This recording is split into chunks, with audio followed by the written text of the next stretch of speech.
Exercice qui m'en manquait, un exercice également qui a manqué à la plupart des rédacteurs en chef avec qui c'était devenu une coutume, une habitude. On a pris du plaisir et on est heureux de vous retrouver dans le cadre de cette revue culturelle du JDC qui va nous amener au cœur des rédactions de Cameroun Tribune, qui est assez chargé aujourd'hui. On parlera de patrimoine, de musique, de culture dans cette rédaction qui est pilonnée par Monica Nkodo, et plus bas on parlera également chez les confrères du Messager où on parlera de patrimoine aussi et de la visite de la présidente des instituts français du monde et qui a fait un tour du côté de Douala après les villes de Yaoundé. Et bien évidemment, on parlera aussi de clown, oui, puisque c'est devenu une profession au Cameroun, et de gastronomie. Sachez qu'on ne parlera pas de gastronomie du Cameroun, mais plutôt du Maroc. Allez, justement, on va ouvrir cette revue avec le journal bilingue de Cameroun Tribune de Marie-Claire Nana, qui, dans sa page culture, s'intéresse à l'inscription du Ngondo au patrimoine de l'UNESCO, le 8 massif des Sawa. Vous vous souvenez que Joly avait fait tout un développement dessus. Sachez qu'en marquant unanimement son accord le 26 février, la communauté a franchi une étape importante au processus. On se rappelle qu'en dehors du Ngondo, il y a Longwen également qui avait déjà pris cette initiative-là de pouvoir s'inscrire. Comme quoi, lorsqu'on parle du patrimoine immatériel de l'humanité, le ministère des Arts et de la Culture, ici représenté par l'un des directeurs, je sais qu'il va m'en vouloir parce que son nom m'a un peu tout échappé, voilà, l'inspecteur des services Théophile Eyango qui était de l'autre côté de la rive des berges du Vouri pour représenter le ministre des Arts et de la Culture, pour dire que de ce côté-là, c'est en train de s'activer. Et cela tombe bien. On va quitter un peu Cameroun Tribune et revenir ces 25 ans pour vous présenter ce monsieur qui a fait Sa Majesté, pardon, Ekwala Esaka Deido II. La prise de fonction était également ce même samedi 26. Et derrière ses frères également, celui qui était là avant lui, parce que c'est lui qui va présider le Ngondo dans les années à venir. Il fait également partie de ceux qui vont piloter ce projet pour qu'il puisse être retenu du côté de l'UNESCO. Si mes souvenirs sont exacts, c'est bel et bien la directrice de l'UNESCO, de l'UNICEF qui était là, c'était l'UNESCO. C'était l'UNESCO? L'UNICEF, voilà. De toute façon, ça se ressemble toujours. Allez, on revient toujours dans Cameroun Tribune. On va quitter Vincent Colomb pour suivre d'autres actualités dans Cameroun Tribune qui n'ont rien à voir avec le patrimoine, mais il s'agit ici de la République tchèque.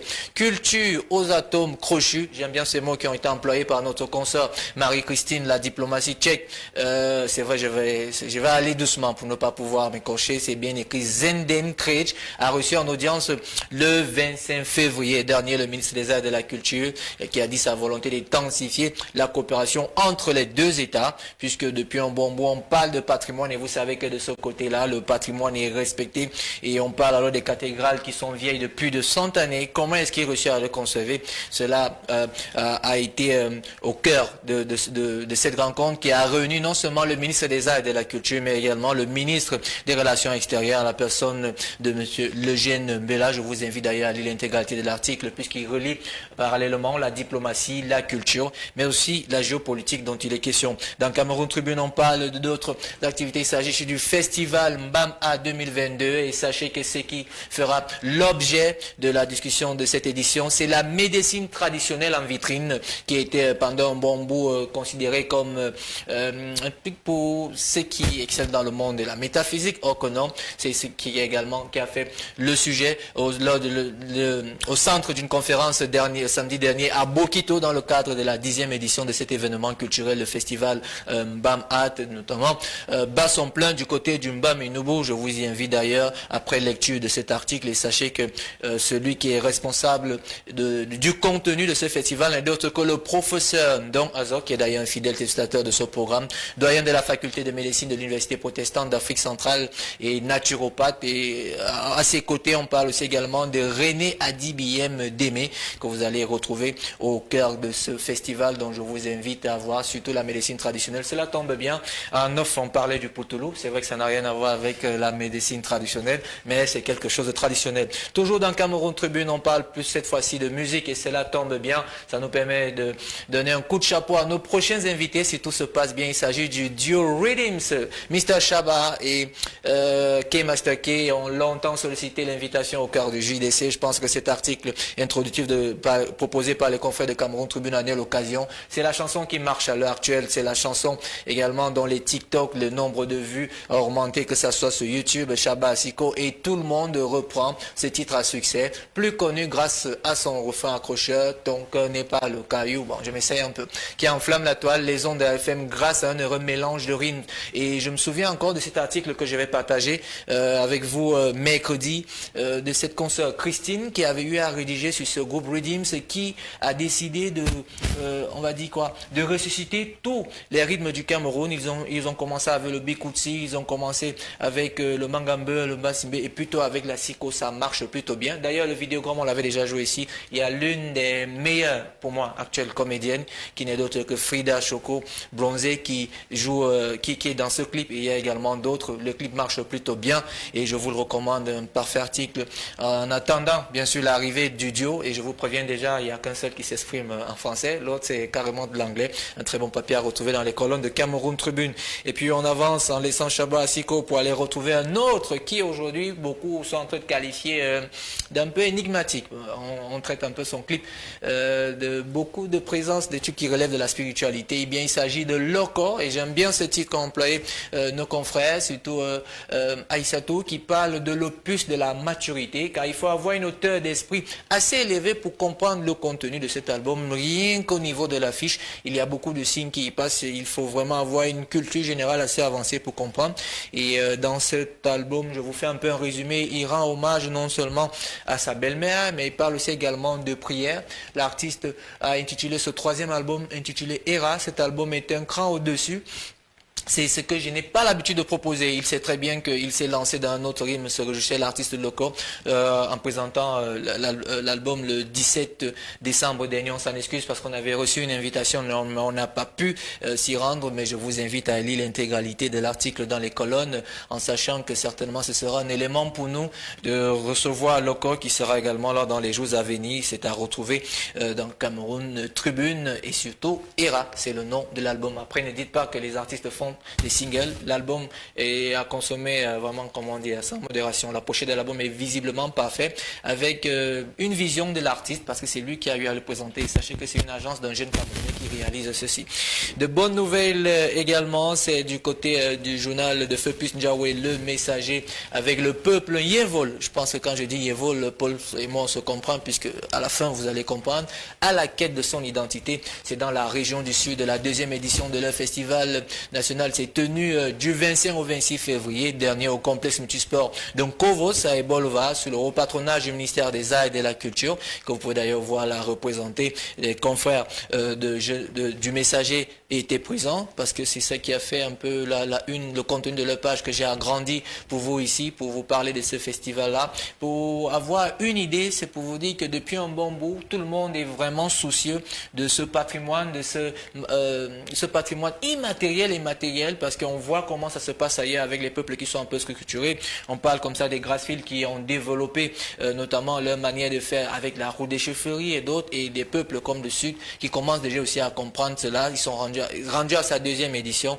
Ça a quand même attiré du bon monde. C'est à retrouver dans les colonnes de Feupus Ndiawe. On reste toujours dans ce même journal pour vous présenter alors la directrice des instituts français du Cameroun, pardon, les instituts français de tout le monde entier. C'est la dame que vous pouvez voir au milieu, avec aux côtés ici Yann Lovo, le directeur de l'Institut français antenne de Yaoundé, et son collègue ici, le directeur de l'Institut français antenne de Douala. Elle était en visite, c'était au cours d'un point de presse réuni par les confrères de Douala. Je ne sais pas pourquoi on n'a pas eu d'éléments de ceux de Yaoundé, parce que j'y étais, on a passé un très bon moment. Eva Guyane Bing, même si des confrères ont dit que son nom sonnait camerounais, venait s'enquérir de comment est-ce qu'on gère l'actualité culturelle au Cameroun, comment est-ce que les acteurs culturels s'en sortent, puisqu'on parlait des enseignants. Sachez également que les promoteurs culturels, même ils ont crié ras-le-bol en disant que ça ne va vraiment pas, d'aucuns donnent de leur argent et il n'y a pas de la récupération. C'est ce qui a fait le tour de ce débat. L'échange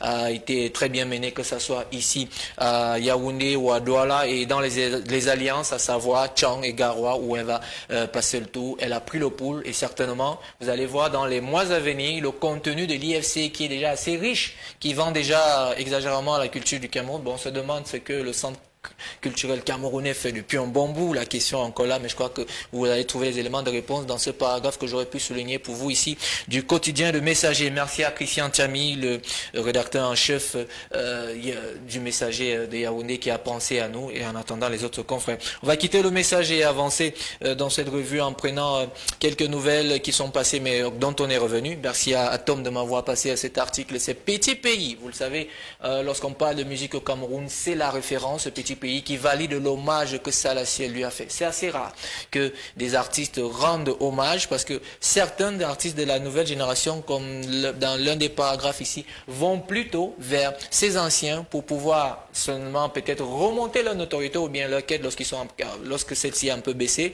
C'est le cas de certains artistes dont je ne préfère pas citer ici, mais lorsque Petit Pays valide déjà votre contenu, cela dit tout simplement que Salaciel va graduer lui. Après, ne soyez pas surpris qu'il se retrouve dans un projet du côté des États-Unis. Vous allez encore vous poser la question de comment est-ce qu'il a fait. Eh bien, ça commence à partir de là. Le clip a été réalisé par Mr. Check, qui est devenu aujourd'hui l'un des réalisateurs incontournables du côté du Cameroun. Eh bien, c'est le titre « Ça se passe ici » dans lequel il a réussi à rendre hommage. Ce même titre-là qu'il a joué lors de la clôture de la cérémonie de la 33e édition de la Coupe d'Afrique des Nations, qui s'est jouée bel et bien évidemment chez nous. L'article est à retrouver sur www.voilamoi.com de notre ami Atom, qui aussi revendique déjà l'invitation. On vous attend tous à Yaoundé.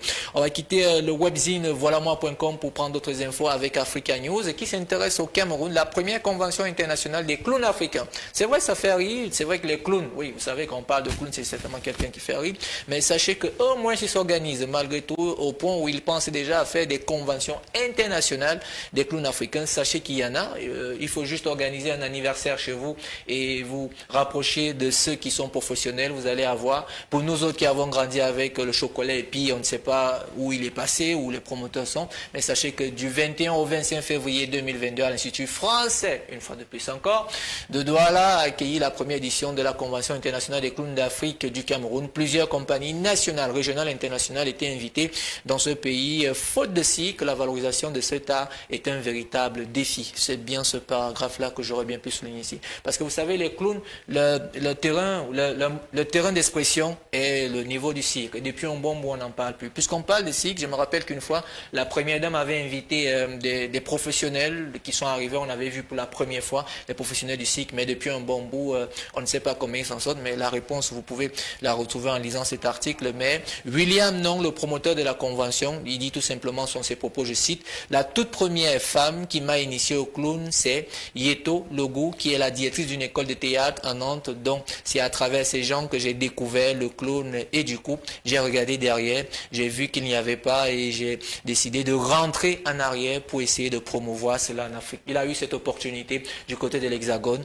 D'aucuns le traitent aujourd'hui de quelqu'un d'un peu anormal, puisqu'il est revenu, parce qu'on dit que la chance qu'il a eue, c'était de se côtoyer avec des professionnels, mais il a pensé au pays, il a pensé aux plus petits qui aujourd'hui, au lieu de se retrouver devant des tablettes un peu comme celle-ci, peuvent également avoir un contact avec des clowns qui parfois font très souvent peur. La preuve, ils ont inspiré beaucoup de réalisateurs à l'étranger. Allez, on va quitter 3W Africa News et avancer dans notre revue pour prendre d'autres informations qui n'ont rien à voir avec les clowns, mais cette fois-ci avec le cinéma, c'est avec les confrères de Jeune Afrique.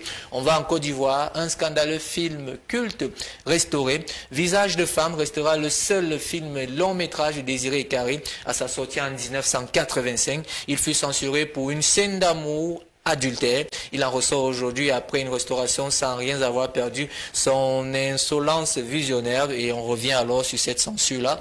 La censure, il s'agissait ici d'une scène d'amour d'adultère, parce qu'à l'époque, on parlait de 1985, où les valeurs africaines on va dire, permettez le mot, ne blaguez pas avec cette histoire d'adultère. Donc, il pouvait avoir une scène d'amour, parce que quand vous lisez le paragraphe, si on vous parle de la scène d'amour, puisqu'on en a dans tous les films, mais puisqu'il s'agissait ici d'une scène d'amour d'adultère, c'est pourquoi ça a été sanctionné. On donne un coup de chapeau à ce réalisateur qui a réussi à révéler ce film qui est devenu un film carrément culte. Et dans Jeune Afrique, on parle toujours d'autres infos en laissant le cinéma. C'est notamment avec de la gastronomie. C'est du côté du Maroc, au baramètre des béats, des chilites, sublime des parfums de la Méditerranée. Et vous sachez que ce qu'il faut savoir, c'est que c'est C'est une série de 6 numéros. Là, on vous parle alors de la capitale de la gastronomie. Il a décidé de transformer Marrakech. Les amateurs de cocktail n'ont que ce nom à la bouche, mais cet établissement branché attire aussi des fins palais de tous bords qui y trouvent une carte typiquement dans l'air du temps. Ce qui est bien avec ce monsieur que vous devez voir, c'est que sachez que lors de la finale Sénégal-Égypte, tous les supporters du Maroc supportaient naturellement le Sénégal parce que de manière géopolitique, il y avait d'autres enjeux. Ils ne voulaient pas que l'Égypte gagne. C'est ce monsieur qui était celui-là qui conviait notamment la plupart de ses invités qui sont venus, et à chaque fois que le Sénégal avait une action, il célébrait en inventant une autre manière aussi de pouvoir se démarquer. C'est à retrouver ce jeune Afrique, et je vous propose également de voir sa manière à laquelle il a dû se distinguer dans ce domaine-là. Ça va permettre à ceux qui excellent dans le domaine de l'art culinaire aussi de prendre note. On va quitter Jeune Afrique et avancer dans notre revue qui va nous amener certainement encore beaucoup plus à l'international, afin d'être de plein pied par rapport à l'actualité. Eh bien, c'est les Libérations. Avant de prendre cet article de Anne Dikani qui m'a envoyé ça, j'ai vraiment pris du temps à le lire. Eh bien, lisez bien, c'est l'appel des lieux culturels français. Il faut assurer qu'on sera là pour accueillir les artistes ukrainiens. Là, ce n'est pas le gouvernement qui a pris les devants, mais il s'agit ici des artistes qui proposent les espaces, les lieux culturels français. Un peu comme on va prendre, je sais pas, une salle de spectacle pour pouvoir accueillir les artistes ukrainiens, afin que ceux-ci continuent à manifester ou encore à produire de leur art. Et c'est les auteurs, pour la plupart, ce sont tous des metteurs en scène qui ont proposé l'idée. C'est d'ailleurs pourquoi les confrères de Libération en ont parlé, comme quoi, même si un sujet est d'ordre géopolitique, ou encore même d'ordre des sciences politiques, vous voyez que la culture est toujours au centre de tout. C'est à retrouver dans Libération. Je pense qu'il c'est en 2 paragraphes. En deuxième partie de cet article, vous allez quand même avoir d'autres choses qui sont dites. Comme par exemple, il y a cette question qui est posée: quel impact en Ukraine d'une telle démarche? Et puis la réponse est là. Paradoxalement, depuis le début de la guerre jeudi, beaucoup d'Ukrainiens et d'Ukrainiennes ont renoncé à quitter leur pays, voire paraissent à déterminer à y rester. Est-ce un choix affirmé ou un changement de perspective parce qu'ils ne peuvent pas faire autrement? Il est trop tard pour prendre la route? Question mark. La réponse est là en intégralité à retrouver dans Libération. Merci encore à Annie pour cet article. On va quitter Libération et certainement prendre d'autres informations. Ce sera avec ça qu'il faudra conclure, parce que vous le savez, je vous le disais, la revue de presse culturelle met aussi en avant ces confrères qui font dans la satire, et ça c'est Niem Popoli, pour qui on a beaucoup de respect, qui prend déjà tout le monde de contre-pied. Bien, on est en train de clôturer le mois de février, il est déjà en plein cœur du mois de mars, où va se jouer notamment le match retour, je crois, des barrages qui vont nous opposer à l'Algérie. Eh bien, j'aime bien ces propos du coach. Hein. Le coach dit tout simplement: notre vrai adversaire ne sera pas l'équipe des Lions, ce sera Samuel Eto'o et ses sacs d'argent. Et vous voyez la photo de Samuel Eto'o à sa couleur là, c'est très bien fait, c'est de la satire, et vous connaissez déjà la formule. Afin de voir de telles images et de très bons contenus, comme ce fut le cas avec ce que vous avez vu là, abonnez-vous au kiosque e-kiosque, car les journalistes vivent de leurs écrits. On se retrouve mercredi pour une autre revue, naturellement.